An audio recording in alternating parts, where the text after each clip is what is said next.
G'day, Doggies fans, all things Bulldogs. It's the Dogfathers keys to victory, and it's the Gold Coast Titans for round 2 of 2025. Well, it's round 9, but it's the second time we go up against the Titans. And look, you'll see some stuff scrolling along the bottom, some key things to note.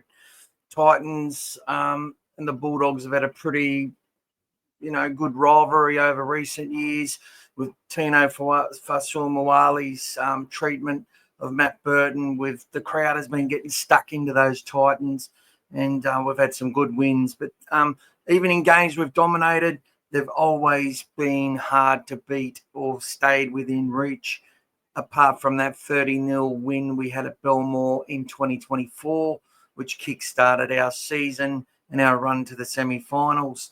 I'll tell you what, though, it's Magic Round. We've never won a game at Magic Round.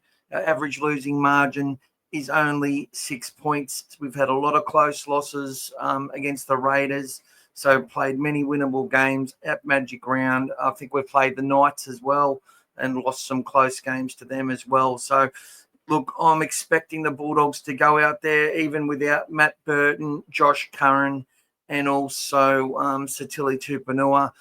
Into the side, this 24-hour update, I'll give you that in a moment. And then I'm going to also look at the areas which I think Canterbury can win this match. It's going to be the first game of Sunday. I'm glad it's not the last. There's been a lot of rain here on Saturday night, pouring down pretty quickly in short spurts. And it's starting to chop up pretty bad at Suncorp, but I'm sure they'll do a lot of work overnight, and we will get the best surface, obviously, in the daytime at 1:30 for the kickoff. Expecting it to be maybe a little bit warmer, but it's been pretty cool weather in Brisbane for the last couple of weeks. So I'll tell you what, this Bulldogs side, they've had 6 wins, 1 loss, and the bye. They're still ahead by 2 points, leading the competition. Magic Round's throwing out some really high-scoring games at the moment. And results are pretty much going the way that I have expected. But, this Gold Coast Titans side, they do play well at Suncorp. They'll have the majority of the fan base in their favour, and it's a very important game for the Canterbury-Bankstown Bulldogs to get their season back on track and keep themselves in front in this very close competition, because, we've already had to endure a fair bit, losing Matt Burton and Viliami Kickout in this corresponding match at Belmore in round 2. We've had to do it the hard way, and the likes of Bailey Hayward have done an amazing job coming through. We need to really wipe that Broncos loss clear from our minds. The wet weather, the discipline, and, the leg up that the Broncos got really aided their cause, and we just didn't handle anything from dropping the first ball to then Reid Marnie sort of, instinctively, I'm not sure, but just come out of the line, didn't go with the system, and Willison just used a little bit of footwork, and it was on the way for the Bulldogs. And Adam Reynolds with the best half of football you've seen from a halfback in a very, very long time. It's a great challenge for the Bulldogs. We're going to get this. I'll get this team list up for you now. So they're bringing to Queensland Drew Hutchison and Lipoi Hopoi on the extended bench. Not sure if the 17 will change. Blake Taff was a bit of a surprise for me, but I did feel that they may play a smaller player to keep that same, style that they've been going with, which is to have Haywood and Kurt Mann on the bench. But losing Curran and Tupanua does strip a little bit of size away from us. Curtis Moran gets his opportunity. I expect he will play. Daniel Saluka-Fafita will definitely play unless there's some sort of injury between now and kickoff. He's going to start. And, we won all our games with these players who came in previously to start the season. And the Gold Coast Titans, after a couple of losses and some poor losses, are going to be desperate. And their coach, Des, has just dropped their biggest weapon on the edge in David Fafita, a player he barely used in the round 2 match, and he's now made the scapegoat for his side. So let's get the sides up. There you go. We have the Bulldogs and the Titans there. There's the teams. 1 to 17, no changes since the teams were released on Tuesday. It's the same sort of 7 that we've been running with. Burton drops out as he did in round 2. Bailey Haywood comes into the 6. All systems go. Max King, Saluka Fafita into the front row position because there's no Sam Hughes and no Josh Curran. He comes in next up. Kickow and Preston and Salmon have been our back row when they've been fit all year. Kurt Mann's been in 14 all year. Harry Hayes has cemented himself a spot as either the first up replacement or second up replacement for that middle play. And Curtis Moran now takes his place with that as well. I did believe that Lipoy Hopoy, with the efforts that he's put in New South Wales Cup, making breaks through the middle, putting in lots of work, really tackling well, running well, using footwork as well, which I haven't seen too much of. He's starting to come on in leaps and bounds, and no wonder he has a top 30 spot for next season. Blake Taft, has been playing well in New South Wales Cup, and he gets his opportunity, and they might be able to really utilise him through the middle of the field. Although part of me still defaults to wanting that extra big body, as Curtis, he's all heart, he's all commitment, but and he never lets us down ever. But I always still would like one more little player, but that's just me. The coach knows what they're doing. Now, Josiah Pahulu, who many thought was going to transfer to the Bulldogs pre-season due to his club or his coach dropping him for the last game, which cost him a $40,000 bonus on his salary because he played so many games of rugby league. Had he played that last game, he would have qualified for a bonus. I'm not sure what happened since then, but he wanted out of that club. But now he gets his first opportunity in 2025. You've got Bo Fermor's starting to really hit some form. And let's talk about how this game's going to be won and lost, because obviously Jalen de Groot, he made a couple of good line breaks a couple of weeks ago. Looks like a real strider. I talked about him on the podcast.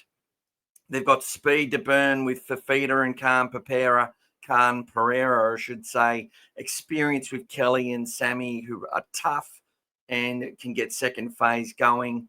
They're going to compete hard. This is an important game for these Titans, and they like coming up against the Bulldogs.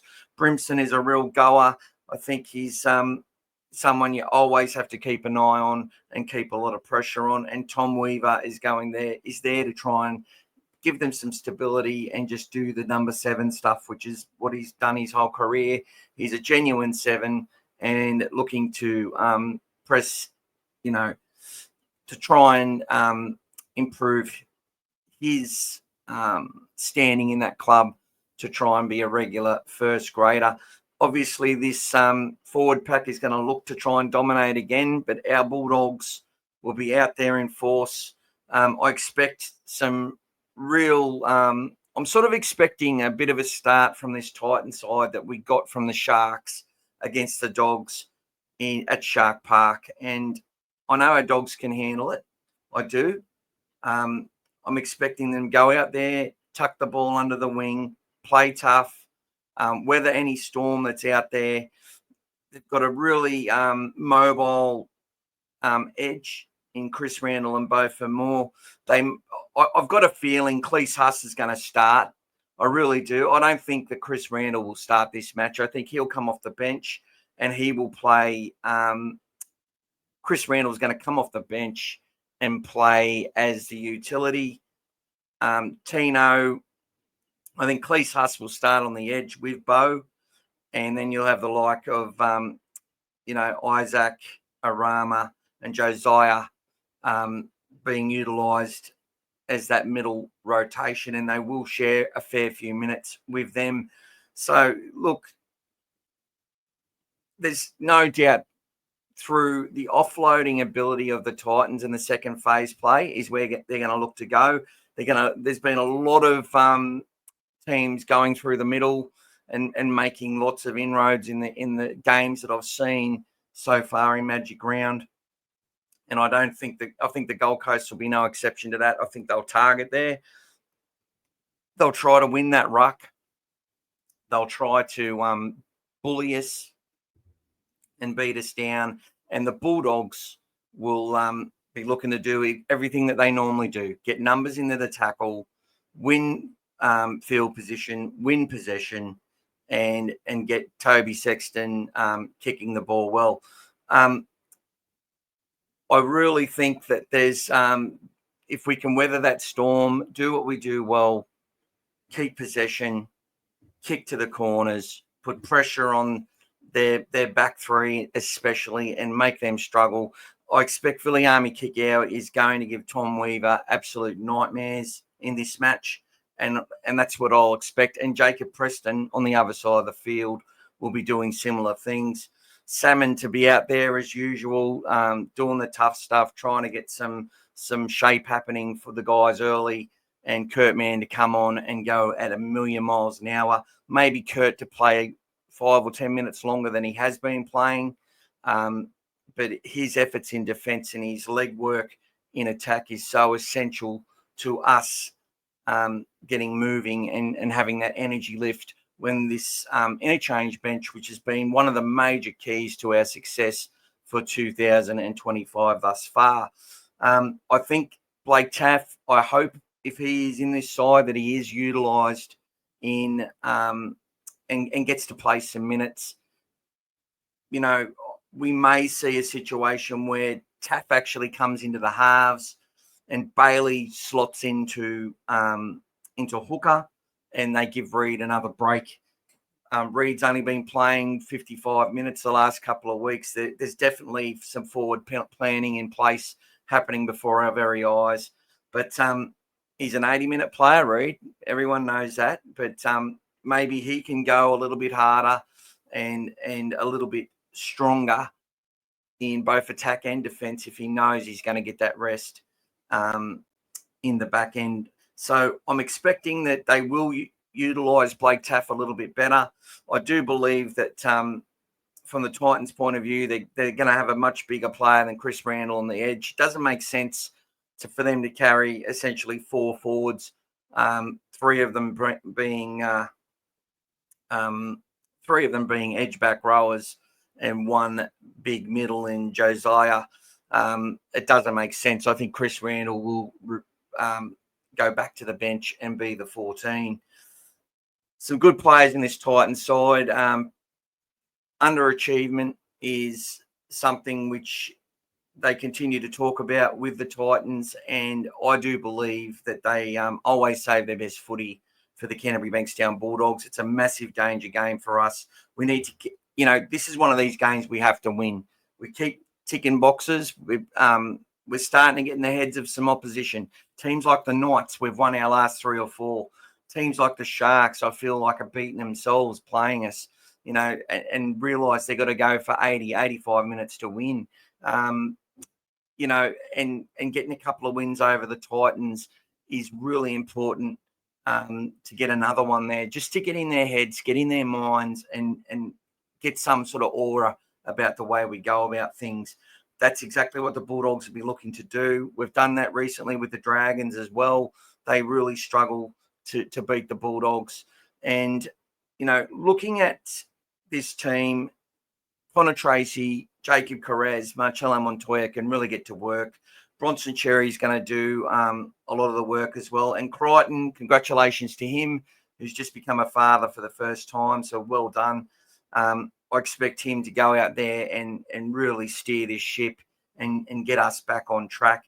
Every single one of the Bulldogs players, they're going to give it 100%. And it's time we won a Magic Round game for our Queensland fans. So many Queensland fans feel like there's like a bad omen on the Bulldogs when they go to Suncorp. I was speaking to many last week. And there's so many that haven't turned up and seen the Bulldogs win for such a long time at Suncorp Stadium. We've only won 1 out of our last 15 matches at the ground. So it is something we have to turn around and turn it around now. Magic round, Queensland fans who won't get any greet and meets or stuff. The boys are all about winning, and that's the major focus for them, and that's what we want as fans, is to see this team win. And I'm really proud of the way that they've played so far this season, even the way that second half against the Broncos set them up for a big return for this match. They get that Sunday afternoon sunshine, hopefully, and a much better surface, and they can go out there and show the Gold Coast Titans what semi-final football intensity is all about, because they really have struggled to play 80 minutes in any game for a long, long time, the Gold Coast Titans, and I don't see it happening again. I think the Bulldogs are going to go out there and hold them to 1 or 2 tries, and the Dogs are going to score as many as required. If it's 3 tries, 4 tries, 10 tries, it will not matter. These guys are going to go out there, and whatever Gold Coast can do, they're going to do it better. So I'm proud of this team. I'm confident in this team, and I know they can bounce back after what they showed in that second half. Now, Todd Smith is the referee. He's been all right. Look, it's hard to like any referee, but Todd Smith has been going okay. Belinda Sharp, good luck to her on the sideline. Phil Henderson, a perennial touch judge, and Chris Butler in the review.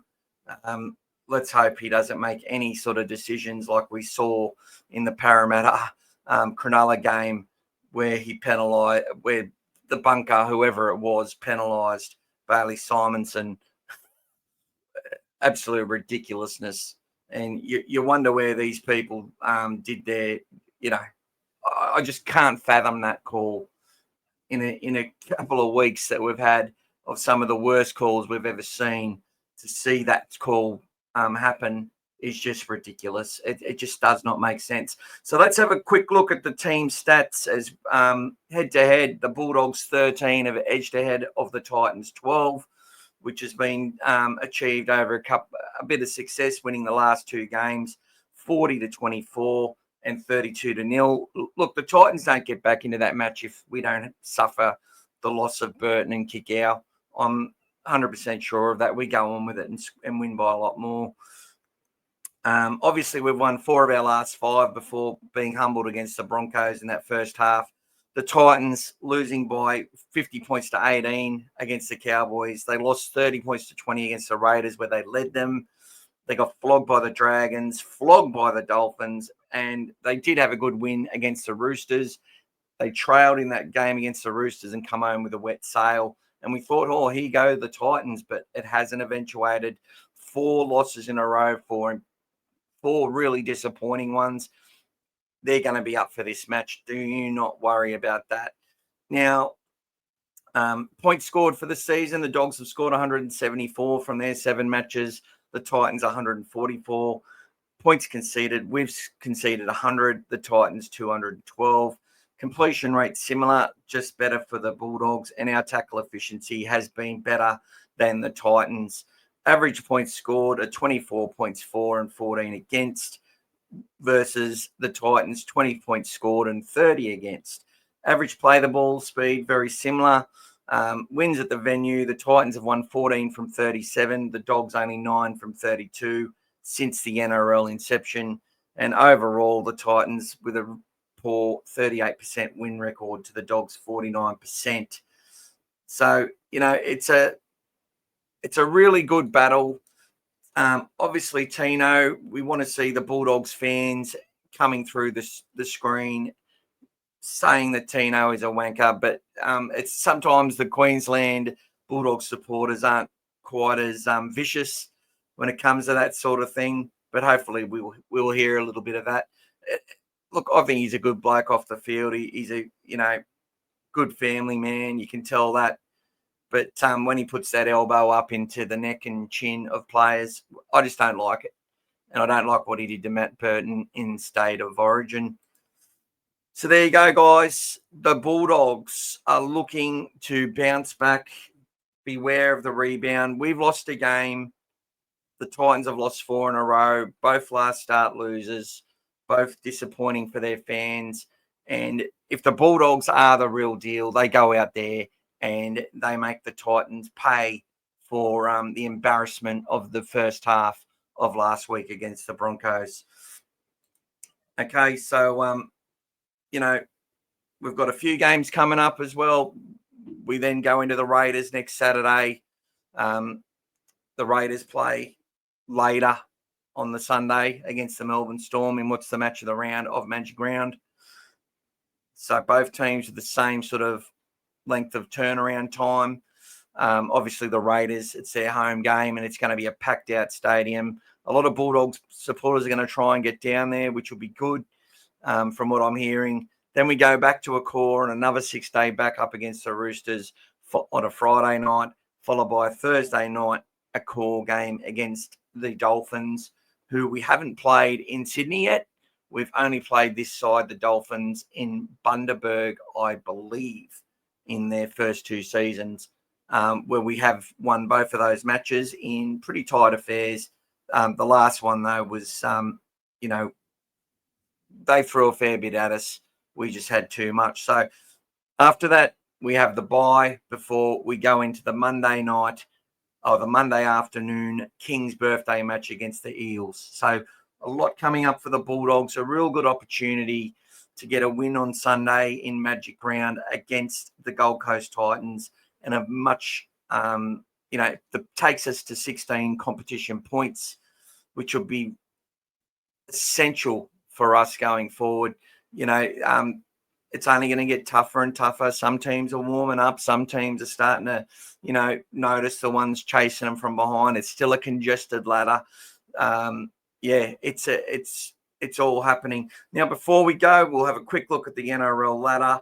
So let's look at the ladder. The Bulldogs are still on top on 14 points. The Storm on 12 will have a chance to, if the Dogs lose, the Storm will have a chance to go to the front, as will the Raiders, who play each other. If the Warriors win tonight, which I think they are leading, they're currently leading the Cowboys by 28 points to 12 at halftime in another high-scoring affair. So they can definitely shoot up. Their for and against, though, won't take them ahead of the Bulldogs unless we get an absolute annihilation from the Titans. Broncos a chance to go to 12 points. So, look, the only team that can really go ahead of the Bulldogs at this stage are the Raiders or the Storm, if we were to lose against the Titans. But I'm expecting us to go to 16 points, with the Storm or Raiders to be on 14. The Warriors looking like they'll be on 14 points as well, ahead of the loser of the Storm and Raiders match. And then you'll have the Broncos, who will come into play from there. You have the Sharks. Manly have got the bye, so they're on 10 points. They won't move. Looks like the Cowboys aren't going to move. And the Tigers will be playing the Dragons shortly. So the winner of the Tigers and the Dragons will essentially get into the top 8, it looks, at this point. And that's pretty much, there's not going to be too much change from there. The Panthers will be looking to get off the bottom of the ladder if they're able to beat, the Brisbane Broncos. They will go above the Eels and the Titans if the Titans lose their match. So it's a very congested ladder with 16th place to 8th place, only 2 wins, essentially 4 points. And then you've only got another 1 win to get into the top 4. So very congested. Dogs in a great spot and are set up to be competing for the top 2 positions. If they can continually win the games they're supposed to. We've got enough games at a core. It's looking good. But first things first, the Gold Coast Titans in Magic Round. We need to get this win in Magic Round. We need to end this hoodoo now, and we need to do it against the Gold Coast Titans, who will be looking to bounce back after 4 losses on the trot. Anyway, guys, thanks for tuning in. Thanks for listening. Good luck to the Bulldogs. Good luck to all the Queensland fans that are out there. Cheer loud and hard. Wish I could be there. And, I'll see you shortly. Thanks for tuning in. Go the Dogs.